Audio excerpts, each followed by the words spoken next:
In any given situation, our unconscious bias carries various different associations and categorizations. Just like casting directors for a film, we all hold implicit mental images of what type of person would be right for each role. What does this mean when we consider applicants for new jobs, candidates for key projects, or successors for promotion? Our brain's intuitive fast-thinking system automatically attaches certain qualities to a role, and also automatically attributes certain qualities to people based on groups to which they belong. When these value attributions don't match up, it creates discomfort and significantly reduces the chances of the candidate getting the job or the promotion, despite their actual individual qualities. For example, in an experiment conducted by Yale University, when evaluating applicants for the traditional male job of police chief, the evaluators defined merit in their minds in a way that favoured male over female applicants. When considering a man for the role, education, media savvy and family values were considered important qualities for success at the job. But when considering a female applicant who had had these very same qualities, they were considered much less important. The bias is created because there is a mismatch between the associations with women and with the stereotypically male role of police chief. Unfortunately, we cannot eliminate these unconscious associations, but we can become aware how they influence us and utilize tools and techniques to avoid making biased decisions about talent. To uncover how bias begins, let's look at something known as the cycle of bias.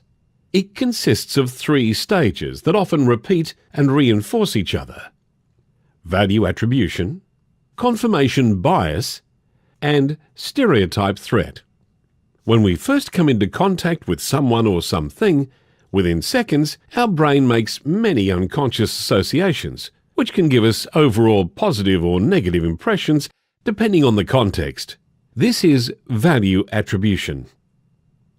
Unfortunately, like in the police chief experiment, this value judgment may be heavily influenced by general impressions formed in our childhood and throughout our lives, and not on an objective view of the facts. After we've made our initial judgment, we may unconsciously look for evidence that supports it. If our intuitive judgment was positive, we will focus on positive things, and if it was negative, we will look for the negatives. This is confirmation bias. In the police chief experiment, participants unconsciously redefined merit so that they could confirm their initial intuition that a police chief should be male.